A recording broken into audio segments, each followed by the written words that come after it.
We're back with an episode of Sell Me This Pro, and what I love is it's taken a couple of seasons, but I have finally convinced B-Dog to do things my way, which consists of no planning, no discussing what we're going to talk about, just hitting record. And today I said to him, should we discuss what we're going to talk about? And he went, no, let's just do it. I like that you've come over to the dark side. It's much more fun here, friend. We'll see. We'll see how it goes. I'm trying to be a bit more spontaneous in general in my life. So let's start with the show.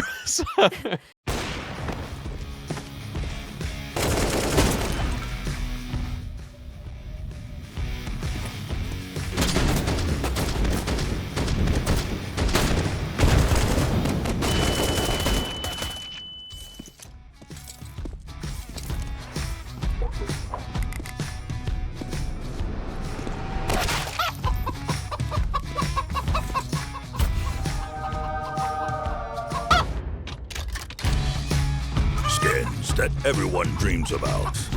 Make your dreams come true on Skin Club.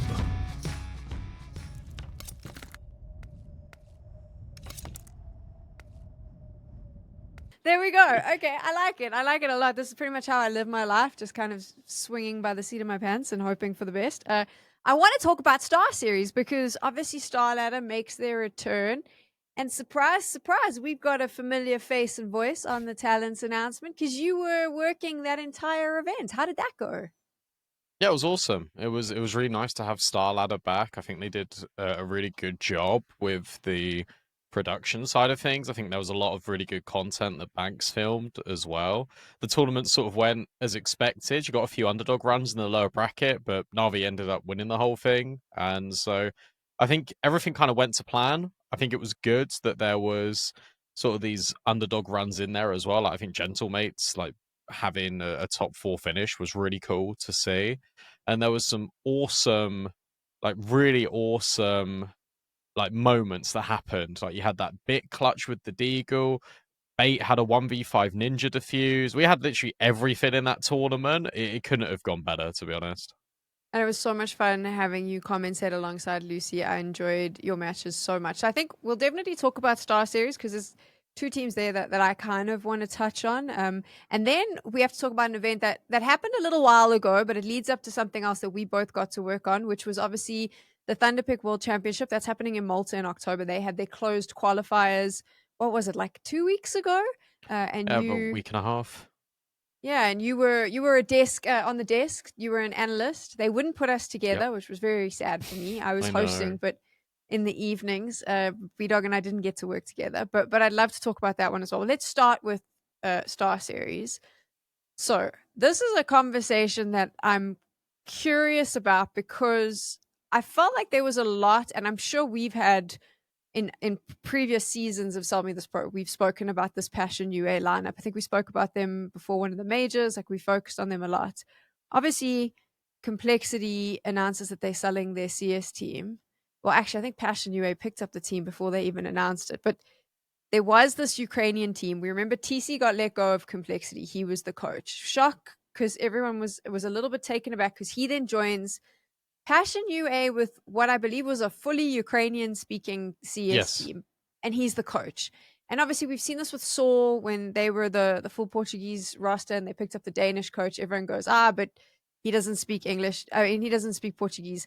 Tian doesn't speak Ukrainian or anything else. He only speaks English, and he's in this team. And then all of a sudden, the entire team gets benched, albeit one player, and they pick up the Complexity roster, which was obviously his original team. So that's a little bit of background if no one's paying attention to PassionUA or you're not sure of the work up there. But it's pretty obvious. I don't have any proof of this. I'm just going to say it's pretty obvious that TC negotiated getting his new team or his new organization to go and get his old team, right, and give them a new home. But then they obviously kept one player. Now that I've explained all of that, B-Dog, what do you think of PassionUA as Complexity +1? I don't know. I think look, it's an interesting one for sure. What I like is that they've kept Kavem because he's a really exciting prospect in Tier 2 Counter-Strike, and I think I can't remember if we've had this conversation before directly on this show as my mic falls down, but I'll keep it really brief, and that is he's always been recognized in like the tier 2, tier 3 ecosystem as one of the players that has got a lot of raw talent, deserved to be on a better team, and was never allowed to be in a better team because of various like contract issues. So we never got to see him actually like break in. And the original PassionUA team felt like his big break. He obviously then performed and was the highest rated player for them for quite a while, and like he was incredibly reliable, incredibly consistent. We saw good showings out of him at the start of this year, which is really awesome to see. And then he gets that call up, I think, as well. I think it helps that he's obviously been working with TC for a little bit before this, but I think the PassionUA, they did actually an interview. The CEO was at StarSeries, and he was basically saying that it was an opportunity in the market, and he couldn't not take the opportunity on it, so to speak. And TC had obviously worked with all of them before, so you've got good rapport there. I actually think the team is really cool. I think the team's got a lot of balance in it. I think I was never really sure on Nyx when he first signed for the complexity sort of bulk lineup of that roster, but I actually think he's really valuable, and I really like what you're getting out of Nyx quite a lot because his lurking on T side looks really good. On CT side, it feels like he's got a clear plan with the rest of the team. So I think the overall balance in the team is really good. It's just about whether they can gel together, and I think the Star Series event is one of those where they literally just had a boot camp, maybe like a week or like a few weeks before it. It was one of their first ever times actually meeting together and getting to know each other. And this is all relevant because you look at the lineup and it's like, okay, they've just signed Complexity, therefore they should be like one of the favorites to go deep in the tournament. But the reality of the situation is you've changed player, you've completely now gone to Europe again, which I think Complexity was operating out of Europe a little bit during the prior years, but you've now got all these NA guys going to Europe. You've got Kavem, who has played in international alliance before, but has now got to go from his usual dialect to now communicating in English. You've got TC and Munster, who probably saw this a little bit out of left field, but is a good opportunity. So therefore, you haven't got much time to make new things happen. You haven't got much time to gel the two together. But it seems like a good idea to me on paper. It's just whether Complexity will actually live up to results. That's always been the big thing about Complexity. Can they live up to the expectation that they've set upon themselves? Will JT and TC be able to combine and take this to the next level? Or have we got to have a bit more of a reality check here? And what actually is the aspirations for PassionUA as an organization? What are the expectations for these players? What's the time frame you're looking to achieve this in? These are all, again, relevant context clues as to figuring out what we're going to see out of them. But in terms of the lineup, I think it makes sense. I really like it. Halzak's now returning back to form, which was really good to see on LAN. So hopefully they can all find their groove and kick on. But I don't know how long that process is going to take. I think that my biggest concern is you benched. I mean, is it fair to say that the PassionUA, the roster before Complexity there was a lot of talk around it, a lot of chatter. There was a feeling that it was quite a strong lineup to present at tier 2. Would you agree with that? I think that's fair. I think that they had obviously Demka, they had Waro, they had Jacasmo, who was like the last standing member of that PassionUA team that made the major in Shanghai, and then you had Topo as well as Kavem. So you had, again, really solid pieces, but I think their expectations for that lineup was to achieve more in tier 2 than it actually did, because they'd win a few games and then they'd lose the big ones, and they would never beat the teams that they're actually sort of like really supposed to beat in and around that level, but they'd beat all the guys under them. And it's like, okay, well, if you're not competing for the likes of, say, a BC game, the likes of a 9, the likes of TNL, because obviously Kane was part of PassionUA. He's now the director of esports at TNL. They've adopted that we're going to boot camp all year round thing. It's actually kind of not working for them, but that's a completely different story right now. But I think they had brighter expectations because they had more experienced players, and then they didn't win anything in tier 2. They didn't win anything online, unless I could be mistaken on that, but I'm pretty sure they didn't. And I think for an org, it's like, okay, well, we're currently sort of sitting here, or we can go and get Complexity who are already up here in VRS. It sort of makes sense for them just to unfortunately let go of the team, keep an element of it with Kavem and obviously the coach, but go for a VRS team that's higher placings. And that's the cutthroat reality, unfortunately, of VRS as well. It's like, if there's an opportunity for you to get a better team now, might as well get it now, because suddenly you can maybe make the major, especially if you swap regions now. If you're PassionUA, you've probably got a much more likely chance of making an America's major than you do a European major. I think what worries me is that they've got this young talent now in Kavem, who everyone's speaking about, but I gotta tread carefully about what I say here. The group of players around him, they floundered. They floundered when Elige was with them. They floundered after they got rid of Elige. And now, yes, it's a new banner, but the core is still the same. I mean, you mentioned there where PassionUA, they beat teams below them, but not the teams they should beat. It's kind of how I felt about this complexity roster. So I worry that it's like same one player difference. Is that unfair, do you think? I don't think that's unfair. I think it's interesting because, again, you're talking about different pools of talent, because you're talking about complexity are struggling to beat the teams that are above them, or the teams that are technically, or so to speak, above them are like the top 15, top like 16 teams in the world, whereas PassionUA, they were probably like top 30, top 40. So you have jumped a bit in expectation in terms of we're a higher ranked team now, so we expect probably better results. But this is what I was saying about, I don't know what the long-term ambition is for this team in terms of, are you happy just as an organization? Are they happy just making majors because this lineup will just make majors because of who they are?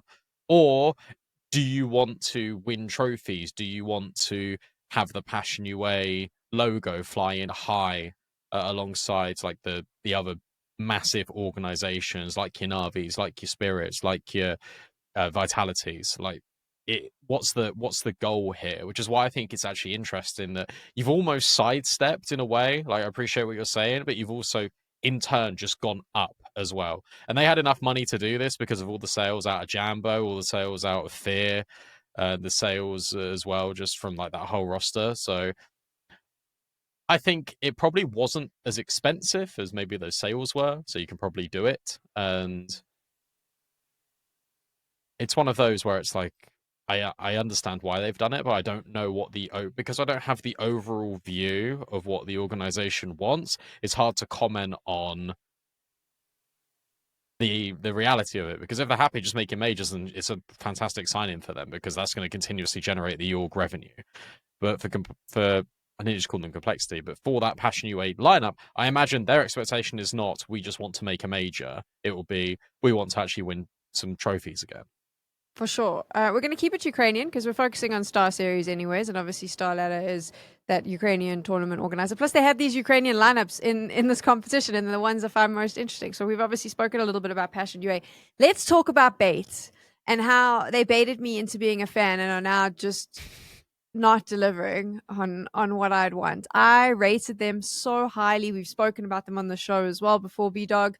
They had a good run at StarSeries, but I feel like they're inconsistent in their results. So, like, yes, StarSeries they lost that first game, drop into the lower bracket, then they looked really good, but now they've gone to other tournaments and it's that similar thing of like sometimes they're beating teams on their level, and then sometimes they're losing to those teams, and they can't find a consistent. I thought that I was making a point. I don't know if you can hear that, but Koji has growled in the background. So obviously he does not like what I'm saying about bait. He's not glaring at me. My bad. Bless him. No, look, the bait thing's really, really curious because, again, thank you, James Banks, because he asked the questions. First question he asked bait, and he asked MPL, was, why are you not at more tournaments? Because if you look at the amount of tournaments they were playing last year, and even the start of this year, but mainly last year, they were everywhere. Like, I was casting a bait matchup probably twice a week. Like, they were playing so many games of Counter-Strike. They were embedding themselves quite a lot in the scene. I'm interrupting you. There was a time, I think I was working on an event where they were playing that event and then in the evening playing like two others. They were they were, I think they, at one point, they had more maps. They were playing more competitive maps in like a week than pretty much all the teams. And that's not the case now. You're not seeing them at all of these tournaments. No, you're not. And the reason that MPL said was the organization wanted to preserve their VRS points. So they were worried about attending events with like massive teams in them, losing, or even like a CCT. If you lose a few games against CCT teams, your ranking will plummet. So like you need to just go to the tournaments with the expectations of doing really well or winning the whole thing. Otherwise, it's not worth your while going in terms of the VRS open circuit. So that's why Bait have not been attending many things. So what happened at Star Series? Well, it was exactly the same case as what's been happening to them for ages in terms of you need more LAN experience, guys. So you're attending these LANs, which is cool, but they're going through the same thing where they build up a massive lead and they throw it away, or they come back all the way apart from the very last round that they need to because they don't have the nuance to get it over the line. They choke. It's so bait. It's crazy. I remember all of the RMR runs where they're 2-0 up. I think it was 3 RMRs or 2 RMRs back to back where they're 2-0 up and they don't make it through the major. The one time they make it to the major through an MRQ was when they're 0-2 down, and they showed incredible resilience there, beating Astralis to qualify through to the Austin major. Fantastic. That's all your LAN experience. That's brilliant. You bring in Kenzie Zor as well, who adds firepower, a lot of firepower to this team, which really helps stabilize things. He was unbelievable at Star Series 19. Like, he was so good. Like, they would not have got as far as they did without Kenzie Zor's impact. Like, absolutely not.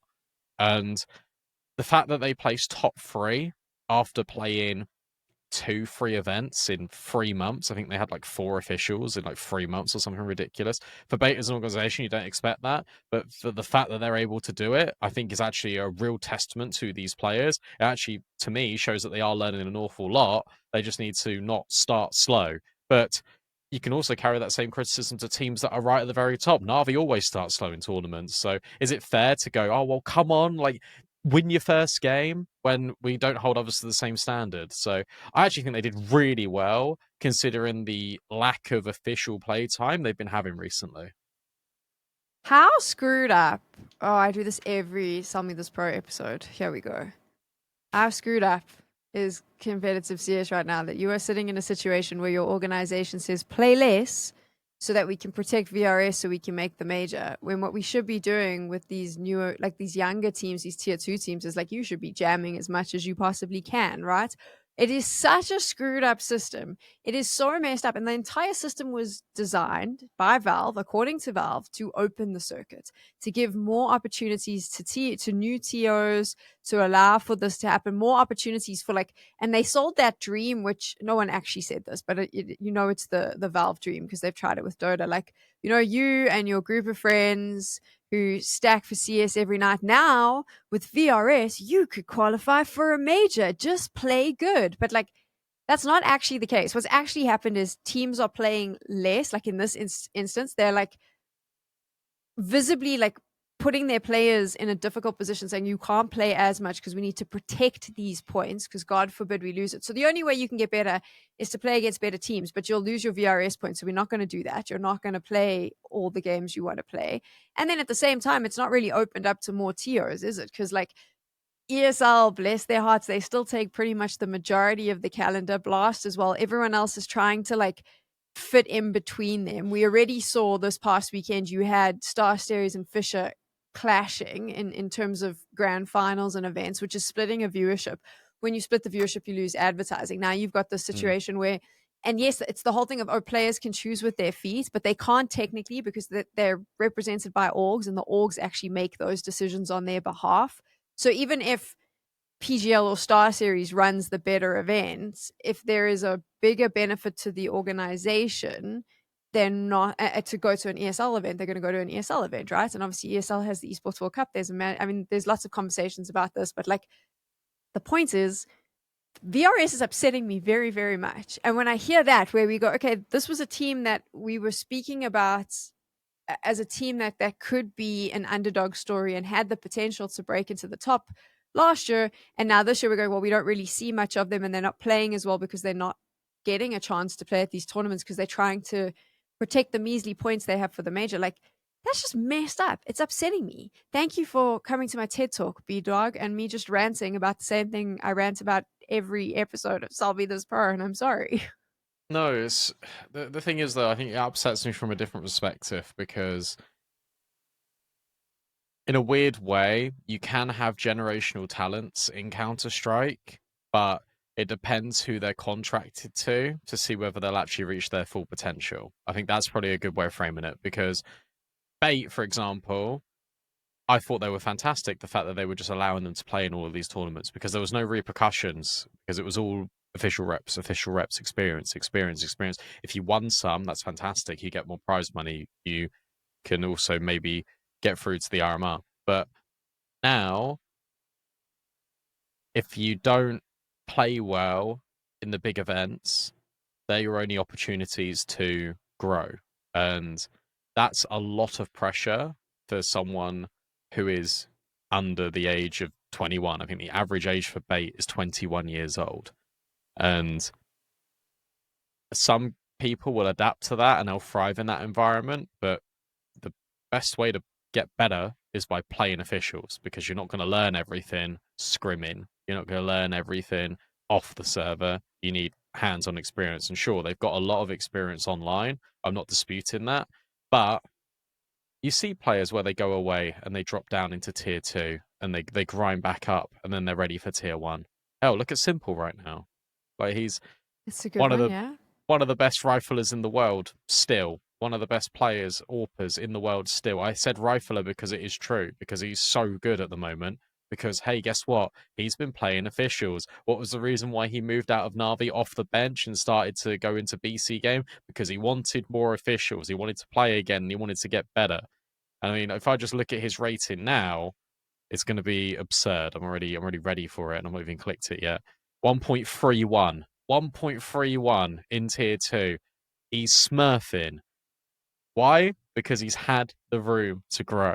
And yes, I'm using Simple as a generational example. Yes, he's the greatest of all time, but it's interesting to look at players that are going back in and then building up again. And it makes me a little bit upset that we are sort of entangled in this system where you almost get punished for playing some events, and that's a shame.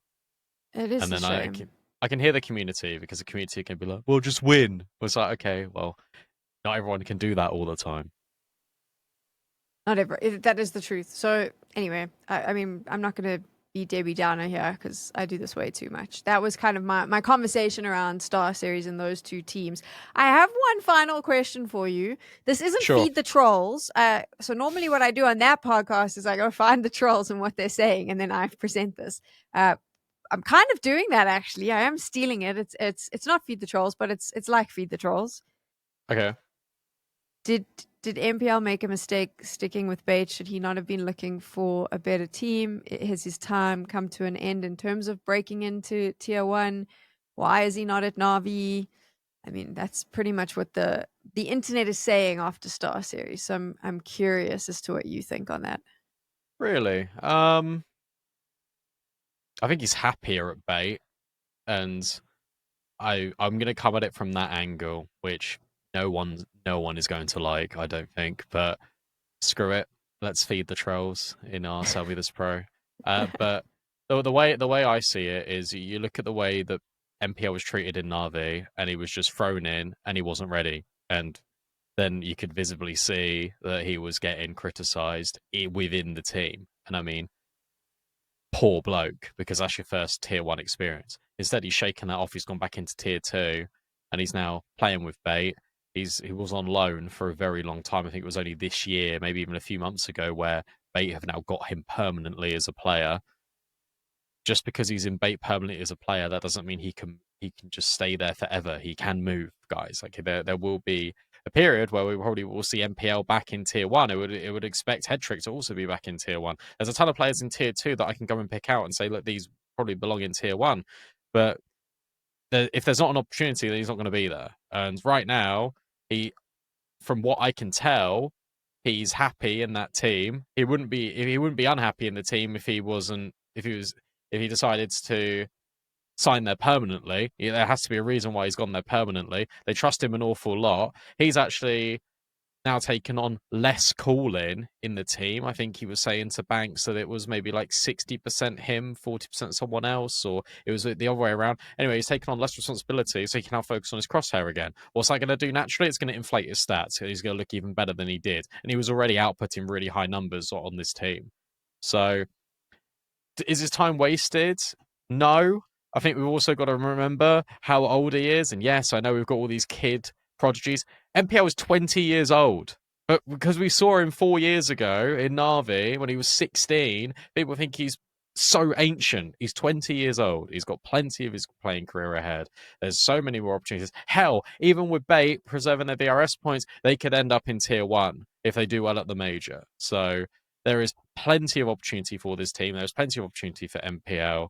And I understand that the conversation is being created. Could he come back in Na'Vi? Maybe one day. We'll have to wait and see. But for right now, I think he's where he's supposed to be.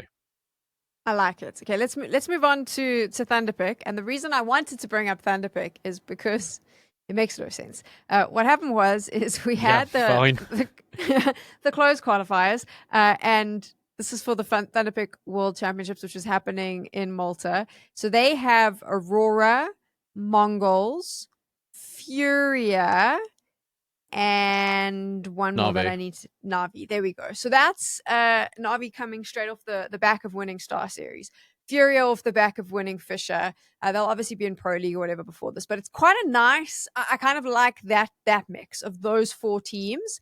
But then they obviously had their closed qualifiers where your more tier 2 teams come in. So you had 9Z, you had Imperial, you had OG, who I actually really like OG at the moment, but that's a conversation for another episode. And then we had Venom. Yeah. And now I'm going to be honest. When I do try and be prepped for jobs I go to, but I could find sweet F4 on Venom. It was just like this combination of Polish players, and like the Polish scene is, for someone on the outside, it's very much like the players just kind of swap around each other. It's almost like they're all mates, obviously. They all play in Poland, and then they kind of just change teams on and off, and they kind of move around. And when you speak to them, it's like, who do I get on with at the moment? That's who I'm going to go play with. Like, who do I want to go have a beer with? That's who's going to play on my team. That's what the Polish CS scene feels like to me. Sorry, Polish fans. So Venom pops up, and I'm just like, I felt bad because as a DS coach, I was like, there's no real need to put a lot of effort into this one, because what are they going to do? Well, I'll tell you what they did. 2-0 over Namiga. It was a single elimination, so it was rough. But then they go in 2-0 NIP. Like, they out-called Snappy. It looked bad. Like, NIP looked terrible, but Venom actually played really freaking well. And now they're going to LAN. And I'm pretty sure for most of those players, it's probably their first LAN. Like, because I don't think that, or the first one in a very long time. So I thought it might be fun to just focus on Venom at the end of this episode, purely because people are going to see them in a couple of weeks. And I am 99% sure there will be a lot of CS fans who will have the same reaction I had, which was, who the fuck are these guys? So how much do you know about Venom, B-Dog, or were you in a similar situation to me? I know a bit about the players, but I've not seen them play all that much directly, because they normally play other tier 2 tournaments that I'm not associated with, and everyone should know by now, but I work like CCT, like that's the big tier 2 online thing I do. They do play in CCT, but I either miss their games by not being on them, or they get eliminated sort of earlier on in the tournament. I mean, I think they just played Series 6 or Series 5, and they lost against Big. It was Series 6 that just gone. They lost against Big in like the quarters or the round of 16. I think it was the quarters. So, okay, cool. They made it to the quarterfinals. I think they were invited to the round 16 as well. In terms of the players on this team, you've got Sobel, and I'll go through each of them individually in terms of people you might not really know. So Sobel is from Anonymo. Previously, he was on Honoris. Honoris was the team that had Samei, the AWPer that was on Sangao and is now on ESC. Raiko, the rifler, who is on ESC. Taz was on that team for a very long time. And he had Sobel. And Sobel was a player where I think I said in 2023, I said him and Raiko one day will either be at an international LAN or in a tier 1 team.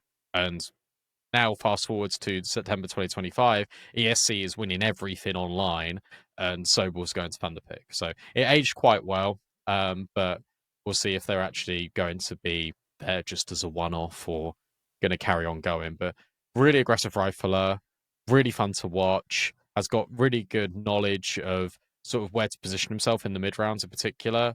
I think he's got a lot of CSIQ compared to what you'd expect him to have because he's on a team called Venom. You've got Flay, who's a pretty decent AWPer. He's been around the block, very much similar as you've said, just kind of floats around all these different teams. Was in Rebels for a little bit. I think, if I'm not mistaken, he was part of the Rebels team. I'm going to have to go back and check this now. He was part of the Rebels team that would have been in Bucharest or the Open qualifiers. Yeah, so they were in the grand finals of the Bucharest Open qualifiers. They were in Katowice. Yeah, they were in Katowice grand finals to qualify through to that, and they lost. They were in Elisa Invitational as well, but I don't think we're going to really be too bothered about that. They were basically right on the cusp of like making it through to all of these events, but because they lost in the finals, you never saw them at these events. Very underrated AWPer. I think he's quite cool. I think he does his job well in tier 2. You got Closu and HFer. I'll group them together because they were part of the Apogee project, and Closu was one of the first players in Apogee. Then he got dropped. HFer was in Apogee. I think he played a PGL event. I can't remember which PGL event, but he definitely played a PGL event where Apogee were at. And then you got Innocent and Sparrow, and I'll group those guys as well because Innocent and Sparrow have obviously been around for a very, very long time. I mean, Innocent played in G2. He played in Kingwin. He was part of that Penta team that were at the major. He was on Sprout for a little bit. This guy's been absolutely everywhere. 31 years old, hasn't been to a LAN in donkey's years. And him and Sparrow have got an incredibly long-standing relationship. And we interviewed him, actually. We interviewed him when they beat NOP. Age couldn't believe it. He was so happy. Bless him. He gave such a good interview. I'd highly recommend going to watch that because you could see his emotion. He was just like, we just played better because I don't really know what to say. Like we had a little bit of a game plan, but all of our players just had this one objective in mind, and that was trying to make it through to LAN. He goes, it's a lot of players' first LANs in a very long time. Like I think Sobel was on that CCT Malta LAN, if I remember correctly. H would have been in that PGL event. They went to Fragadelphia because this is the team that was playing as Coalesce before they signed as Venom, and they won Frag. But in terms of an S tier LAN, like these guys do not have any experience really outside of Innocent and H for playing one event. So they're probably going to go there and get rolled. But I mean, what an experience for them. And again, this is the benefit of the VRS Open Circuit because they win a few BO3s. Their run, they beat Namiga, they beat NIP. That's legit. And now you're suddenly in a LAN final in Malta playing for a share of $850,000. Like, fair play to you. Like, that's awesome. And Navi has a bad day and you beat them. There's because that could Nine happen. nearly did on the opening day of StarSeries. It happens with Navi that if they're just having a bad day, there's actually a chance that if you draw right and you play Navi on a bad day, you could beat them. And holy shit, then all of a sudden the conversation around Venom is very different. Why is VRS so messed up? Damn it! I mean, that's all we're taking from this again. Yeah, it's good. It's bad. I don't understand it. I don't think anyone really understands it properly, apart from the spreadsheet nerds. And it is what we have. Shout out Mischief and Nero because they understand it a hell of a lot better than I ever could. Messioso, who's like and become Messioso, yeah. He is like the VRS police. Yes. Is he he's the VRS police. And I just feel so bad because, okay, so if you haven't seen this, obviously Messioso was the manager for Complexity, but he used to be an admin. I think he did work for Blast and ESL, and he like understands this VRS system so well and he follows it. But he's also become like, he literally will call out TOs online for when they don't follow the VRS rules. And then he'll like say to Valve, like, what the hell? Like, you can't hold someone accountable for this and this TO not. But a lot of what he's saying is just falling on deaf ears, but he's still saying it. Like he's fighting the good fights for everyone and no one's listening. But there you have it. So if you want to know all the complexities, haha, look what I did there with the VRS system, go follow Messioso. We don't understand it. But what we do know is that Venom is going to be playing in the Thunderpick World Championship. And that is, it's going to be fun. I mean, it's just going to be fun. So if you want to watch a complete underdog come in, we don't know what's going to happen. That's the team that you want to keep your eye on. And what have we got next? We got Pro League next, right? That's the next one on the calendar. So, yeah. And I think a couple of the teams we've mentioned here will have Pro League time, if I'm not mistaken. Bates against Pro League. So that's good. Bates in Pro League. PassionUA? No. Just They Bates. might be are they in stage 2? I'm looking at stage 1 here. We're having a quick look. Just bear with us. No, they're not. So stage 2 is like all the big boys. So let's look at stage 1 quick. So in terms of our show, who we care about, Ho2 with Norbert's there. That's kind of fun. TNL. I do love Norbert. Fluxo, spoken a bit about them. Obviously, Rooster's there. Linvision, Bait, Gamer Legion, who've just signed Hypex. That's a cool sign-in. Kersey was just not it. And when that signing came through, I think a lot of us were just like, why? Sorry, Kersey, but why? Weren't you... I did have a chuckle, though, because wasn't it like a couple of weeks ago where Ash was tweeting that the rumors about them benching Kersey aren't true, and then they benched him? It might not have been true a few weeks ago. You never know, though. I'm calling Ash out on that one. I'm sure the conversation was happening behind the scenes. I don't actually know, because if you think about it, the fact that Jacob was maybe because, and I want to give Ash the benefit of the doubt here, genuinely, because Jacob got bought out by FaZe and they let him go. Ash goes, well, if they're willing to let their best player go, maybe they'll also let their AWPer go, and then that conversation can happen then. So maybe again, it's just an opportunity. So fair, okay, fair. So what we'll do is we'll keep an eye on Pro League, and we'll see how some of these teams do, and then maybe we'll be having a conversation sooner rather than later about some of them and who you should keep your eye on. But for now, I think we've given you a good taste of what's been happening in Tier 2 CS. And of course, as per usual, if you enjoyed the show, let us know. And if there's someone you want us to talk about, whether it be a player or a team, let us know in the comments. Oh my gosh, I completely forgot to do... Jacob. No, it wasn't even Jacob. I forgot to shout out our sponsor at the start of the show. Well, you would have seen a you would have seen a really awkward cut to just a random ad. And if you've made it this far, please click on the link in the description for Skin Club, because they make this happen and I did that. So please click, because we don't want to get fired. And I'm too lazy to do this in post. So there you go. That's the show. This is what happens, B-Dog, when we just wing it. You see? This is why I like planning. Oh, that's good timing. Don't know if you can hear that. B-Dog's friend has just arrived at his house. No, it's someone's drilling manholes outside my house. Okay, well, thank goodness we ended when we did. Thank you so much for watching. We'll see you soon.